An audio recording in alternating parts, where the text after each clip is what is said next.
to 25%. 1.5 million working Kenyans will not pay any taxes. 500,000, another 500,000 working Kenyans will have their taxes reduced from 30% to 25%. That is how progressively we are going to make sure that we manage the cost of living, so that the people at the bottom of the pyramid, we can be able to support them. Wakati tulisema bottom up, it was not a slogan. It was because we want to mind about the people at the bottom of the pyramid, give them an opportunity to live decently like the rest of the people of the Republic of Kenya. Tunaelewana jameni? Na ndio sababu hiyo munaona vile mambo inabadilika. Slowly by slowly, step by step, action by action, manifesto chapter by chapter, we are changing the Republic of Kenya. And that is why I am confident today that going into the future, all of us, leaving no one behind, we are going to change this country, and we are going to move Kenya from a third world country to a first world country in one generation, in our lifetime. Tunaelewana jameni? Tunaelewana? We have transformed our economy. Today, our economy is the 6th largest economy in Africa. Inflation is down. Our dollar reserves are up. Our exchange rate has come down. We have interest rates are coming down. Kenya is much more stable. All the rating agencies, all the credit rating agencies, from Fitch, Standard & Poor's, to Moody's, all of them have upgraded Kenya's credit rating.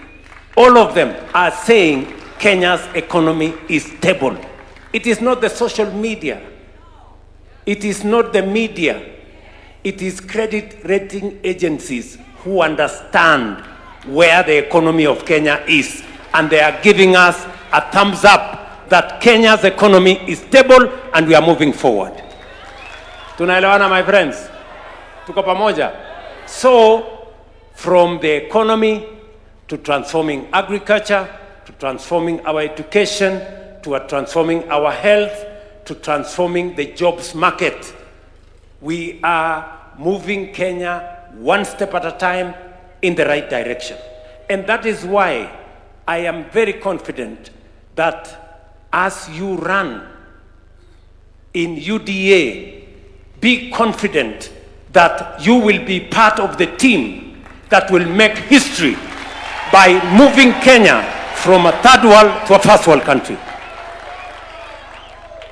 And by the way, it is the reason why we called this meeting. Tuliitisha hii mkutano ni mapema kidogo kwa mambo ya uchaguzi wa next year. Lakini tuliwaita mapema because we don't want you to be just a leader in UDA. We want you to have a reason. Nyinyi mnanielewa? Narudia kusema. We want you to have a reason. Why have we called this meeting? We have called this meeting because the politics of Kenya is changing. The politics of Kenya is no longer about tribal arithmetic. The politics of Kenya is no longer about recycled, backward, primitive leadership. The politics of Kenya has changed. It is about a vision.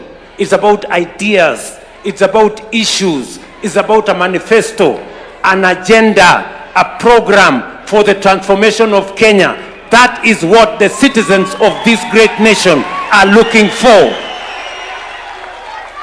Our competitors are stuck in tribal arithmetic. Our friends are stuck in division and hate. They are selling to us hate. This community versus that community. This region versus that region. this person versus the other one. We are telling our competitors, it is no longer about personalities. It is no longer about tribal arithmetic. It is no longer about selling this community against the other. It is about a vision. It's about ideas. It's about issues.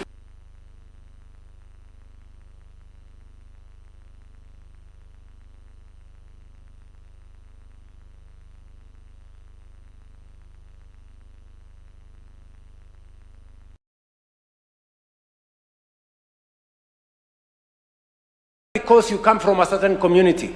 You are not here because you come from a certain region. You are not here because of your social status. You are here because together we want to develop the vision, put together the ideas, assemble all issues, develop an agenda, and be able to transform our nation together. That is why you're here. And I want you to know, good people, we have taken time. Professor Kindiki has taken time. We have written, you are going to go home with a pamphlet because we want you to understand why you are looking for a position of leadership in Kenya and in UDA. It is because we have a vision for Kenya. It is because we have good ideas and we have an agenda to transform this nation. And you are joining a team that will move Kenya forward. Nyinyi mko tayari jameni? Tumeelewana? Tulichukua nafasi hii kuwaeleza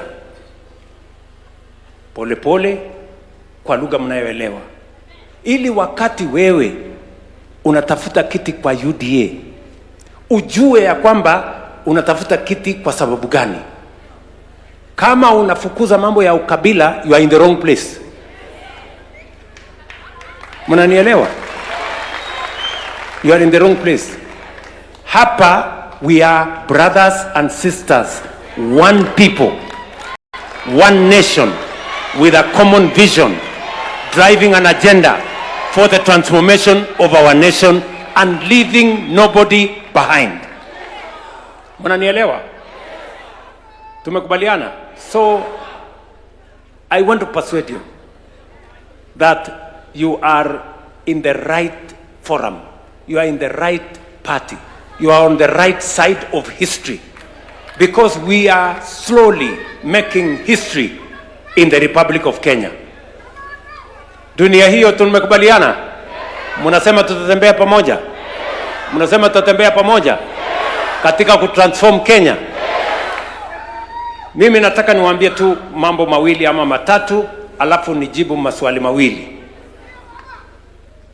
Yale maneno tumefanya, you know, watu walituambia when we started, walituambia haya maneno ni uongo, haya maneno hayawezekani. Serikali ingine walijaribu housing wakashindwa, wengine walijaribu transformation wakashindwa. Hii ni porojo, hii ni uongo, haiwezekani. But we are telling them today that you called us liars, you said it's not possible. Today, before your own eyes, we are demonstrating, not in word, but in deed, that it is possible to transform our agriculture. It is possible to undertake affordable housing. It is possible to transform our education. It is possible to transform our health. It is possible to have a program to create jobs.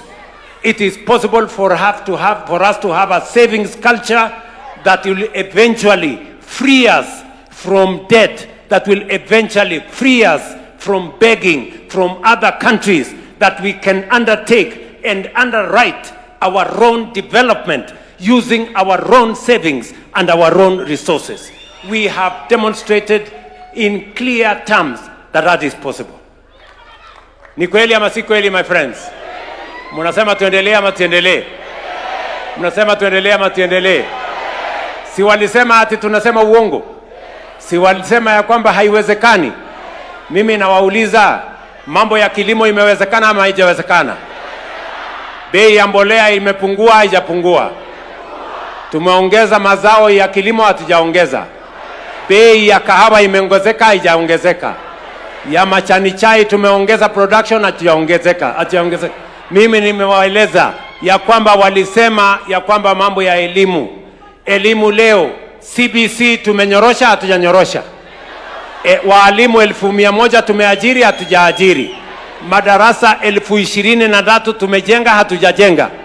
New funding model, ile universities ambazo zilikuwa zimeenda bankrupt, leo I want to challenge anybody to go and talk to any leader of a university, any vice chancellor. They will tell you the new funding model is changing the way we are delivering matters education, and universities are getting out of insolvency because we have sorted out the problem that we had in education. We told you, good people, that we are going to change the law, that matters of health, we are going to change health, that health is no longer going to be the preserve of those who have jobs, those who can afford, those who have the means, that health, as the Constitution, Section 43 of the Constitution tells us that health is not a privilege for those who can afford, it is a right for every citizen of the Republic of Kenya. We are demonstrating that that is possible. Tunaelewana jameni? We told them we are going to create jobs. I stand on this podium today confidently that we have created close to 2 million jobs, real, demonstrable, actual, practical jobs in the Republic of Kenya. People who are not working in 2022, today they are working, and we are progressing.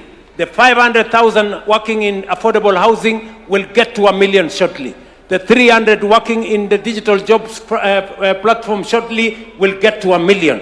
More young people. In fact, every week, I want to challenge these good people. Every week, between 300 and 500 young people are leaving this country to go and work abroad, because we have created a channel, a green channel, for them to work abroad without being abused, without being conned, because we have created a channel and because we understand the importance of every young people, every young person being given an opportunity to work. Ni kweli si kweli, my friends? Munasema tuendelee tuendelee?